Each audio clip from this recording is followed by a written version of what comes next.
안녕하세요. 책 읽어주는 남자 채널 북스입니다. 지금 읽어드릴 책은 류한빈 님이 지으신 동양북스 출판사의 아침이 달라지는 저녁 루틴의 힘이라는 책입니다. 시간관리 노하우 책이라고 볼 수 있을 것 같고요. 저 같은 경우에도 사실은 아침형 인간이 아니다 보니까 아침에 새벽에 무언가를 하기가 참 평화롭고 좋지만 사실은 잘 안 되는 경우가 많더라고요. 근데 오히려 그런 분들한테 어울리는 책일 수 있고요. 저녁 시간을 또 알차게 활용해서 아침을 상쾌하게 시작할 수 있는 그런 방법에 대해서 함께 들어보고자 합니다. 아침이 달라지는 저녁 루틴의 힘. 들어가는 글. 오후 6시부터 시작하는 새로운 하루. 특별한 일이 없으면 나는 무조건 정시에 퇴근을 한다. 물론 한 달에 한두 번 정도는 예상치 못한 일이 생겨 야근을 하지만 무의미하게 일을 미루거나 주변의 눈치를 보느라 야근하지 않으려고 한다. 나를 위한 또 하나의 하루가 기다리고 있기 때문이다. 대부분의 사람들은 퇴근을 하면 오늘 하루 수고한 나를 위해 끝내주는 휴식을 선물할 것이다.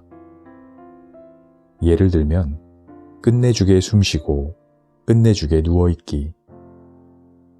몇 년 전만 해도 나 역시 그랬다. 학생 때는 나도 퇴근 후에 운동을 하고 자기 개발도 좀 하고 맥주 한 잔으로 하루를 마무리하는 직장인의 모습을 꿈꿨다. 그러나 막상 직장인이 되고 나니 내 역할을 제대로 해내야 한다는 막중한 책임감, 체력적 소모, 정신적 소모는 상상 이상이었다. 직장생활 1년차 때 모든 선배들이 나를 주시하고 있는 기분이라 숨만 크게 쉬어도 혼날 것 같은 압박감 속에서 9시간을 겨우 버티고 퇴근했다. 집에 오면 저녁을 먹을 힘도 없었다. 시체놀이만 하다가 겨우 잠들고 방금 눈을 붙인 것 같은데 날카롭게 울리는 알람 소리에 눈물을 흘리며 일어나 다시 출근 준비를 했다. 이렇게 출퇴근을 반복하는 생활을 한 달 정도 지속하니 스스로가 일하는 기계처럼 느껴졌다. 어느 순간 이건 뭔가 정상적이지 않다는 생각이 들었다. 나를 잃어버릴 것만 같았다. 직장인으로서의 내가 아닌 나다운 나로 사는 시간이 절실하게 필요했다. 하지만 당장 일을 그만둘 수는 없었다. 그래서 나는 퇴근 후의 시간을 의미 있는 시간으로 바꿔보자고 생각했다. 시작은 코인 노래방과 서점 나들이. 그러나 이미 일터에서 에너지를 모두 소진하고 나서 집에 와서 다시 무언가를 하려고 시도하는 건 정말 힘든 일이었다. 나는 일단 무엇이 됐든 퇴근 후에도 할 수 있다는 것을 스스로에게 증명하고 싶었다. 나는 일단 일이 끝나고 바로 집으로 가지 않기 시작했다. 처음에는 혼자 코인 노래방에 가서 노래라도 몇 곡 부르고 집으로 갔다. 남들이 보면 우스울지 몰라도 하루 중 아주 작은 시간이라도 좋아하는 일로 보내기 위한 몸부림 같은 거였다. 그런데 놀랍게도 몸이 조금씩 풀리면서 퇴근 후에도 뭔가를 할 수 있겠다는 용기가 생겼다. 그 다음에는 퇴근길에 있는 서점에 매일 들렀다. 처음 시도한 나만의 퇴근 후 루틴이었다. 15분 정도 책이나 예쁜 문구류를 쓱 구경하고 집에 바로 들어가기만 해도 무언가 하루가 다르게 채워지는 것 같아 기분이 좋아졌다. 그러다 책을 사기도 했고 카페에 가서 책을 1시간 읽기도 했다. 심지어 업무와 관련된 자료들을 찾아 읽기도 했다. 동물은 언제나 처한 상황에 적응한다는 말이 실감이 났다. 그렇게 점점 퇴근 후의 시간을 좋아하는 일과 자기 개발에 투자하는 것에 익숙해지고 나니 이제 저녁 시간을 완전히 내 것으로 만들 수 있었다. 그러다 마침 대학 시절 함께 연극 공연을 했던 극단 대표님이 공연을 해보지 않겠느냐는 제의를 해 1년차 막바지에는 연극 공연까지 했다. 무려 2달 동안이나 퇴근하자마자 극단 연습실에 가서 10시까지 연습하고 귀가하는 생활을 반복했다. 열흘간의 공연을 무사히 끝내고 나니 이제 퇴근 후에 무슨 일을 하든지 버틸 수 있겠다는 자신감이 생겼다. 그 순간부터 저녁 시간은 온전히 나를 위한 시간이 되었다. 퇴근 후 시작하는 2번째 하루. 나는 퇴근을 하면 집에서 2번째 하루를 시작한다. 예전 같으면 밥 먹고 침대에 누워서 내일만 바라볼 그 시간에 유튜브에 올릴 영상을 편집하고 업무 능력을 향상시킬 칼럼이나 논문 자료를 공부하고 몇 년째 꾸준히 독서도 하고 있다. 최근에는 수어에 관심이 생겨 수어 강의까지 듣기 시작했다. 자기 직전에는 오늘 하루 4시간 기록한 플래너를 쭉 훑어보며 오늘은 어떤 시간에 집중을 잘했는지, 언제 무엇으로 시간을 허비했는지 살펴본다. 그리고 온라인에서 운영 중인 매일 플래너 쓰기 모임 대화방에 오늘 쓴 플래너를 올린다. 그리고 11시가 되면 내일을 위해 일찍 잠자리에 든다. 이것이 바로 나의 일반적인 저녁 루틴이다. 워낙 하고 싶은 것이 많아 때로는 연극 배우로, 때로는 온라인 클래스 강사로 활동할 때도 있다. 광고용 영상을 만들거나 연극 공연을 한다거나 온라인 클래스를 여는 등 장기 프로젝트를 맡게 될 때는 루틴에 약간 변화가 생기지만 시간을 조금 더 촘촘하게 관리할 뿐 정해진 루틴을 소홀히 하지는 않는다. 그렇기 때문에 프로젝트가 끝나도 저녁 시간은 늘 할 것들로 가득하다. 나는 이렇게 퇴근 후에 새로운 하루를 시작한다. 하루를 이모작하는 것이 나에게는 평범한 일상이 되었다.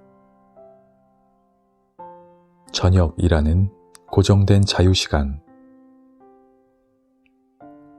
2004년 주 5일 근무제가 도입되면서 우리는 주말이라는 고정된 시간을 확보하게 되었다.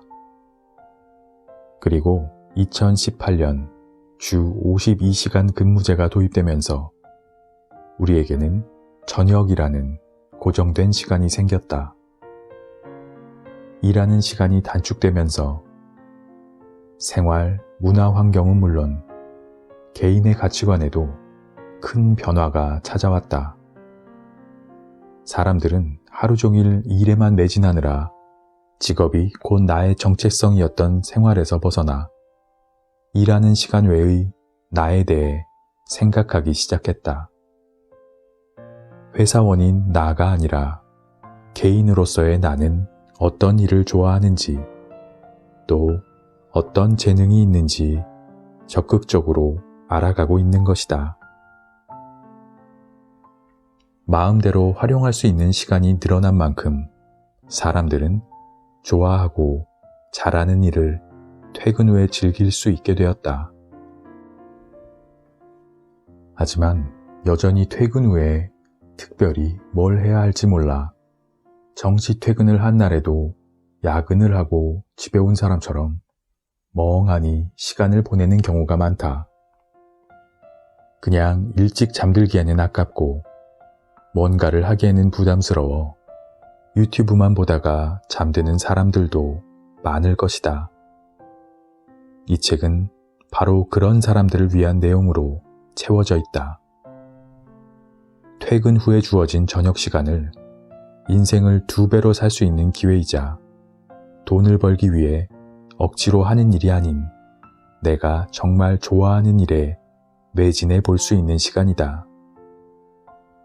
워크-라이프 밸런스에서 라이프가 마냥 침대에 누워서 유튜브와 넷플릭스를 보며 뒹구는 것이 아닌 더 충만한 라이프가 되었으면 좋겠다고 고민하는 사람이 있다면 그 누구보다 저녁을 알차게 보내고 있는 나만의 저녁 관리 노하우를 훔쳐가길 권한다. 적어도 시간이 아깝다는 생각은 들지 않을 것이다. 파트 1. 월화수목금 평일은 일만 하는 날. 일주일의 루틴을 바꾸는 4가지 질문. 저녁이 있는데 주말만 기다려야 할까? 하루를 바라보는 새로운 시각. 많은 사람들이 평일은 출근하는 날, 주말은 출근 안 하는 날로 생각한다. 그리고 평일에는 2가지 일만 한다. 일하기, 그리고 일하지 않는 주말 기다리기. 하지만 그토록 기다리던 주말이 돼도 딱히 하는 것은 없다. 방학만 되면 이것도 하고 저것도 해야지 다짐해 놓고 막상 방학이 끝날 때쯤엔 한 게 없어 허무하던 학생 때처럼 주말에 이것도 하고 저것도 해야지 다짐해 놓고 막상 주말 동안 한 일을 돌아보면 특별히 한 게 없다. 나는 어느 날 생각했다. 평일을 출근하는 날, 주말을 출근 안 하는 날이라고 생각하는 것은 하루를 뭉뚱그려서 생각하기 때문이라고. 하루를 쪼개어 들여다보면 평일에도 24시간을 모두 일하는 것이 아니고 주말에도 24시간 내내 노는 것은 아니다. 그러나 사람들은 출근하는 평일에는 출근 전에도 퇴근 후에도 뭔가 할 수 있다고 생각하지 않는다. 이들에게 아침 시간은 눈 뜨면 서둘러 출근을 준비하는 시간이며 저녁 시간은 지친 채로 집에 들어와 하루를 정리하는 시간이기 때문이다. 이처럼 평일의 존재 목적을 일하는 날로 한정하면 정말 24시간 내내 일하는 기분일 것이다. 나는 시간을 묶어서 보지 않고 앞뒤로 멀리 보지 않고 순간순간에 집중하며 모든 순간을 확대해서 보기로 했다. 평일 24시간을 작게 쪼개면 회사에 있는 시간은 하루 24시간 중 휴게 시간을 포함해도 9시간 남짓이며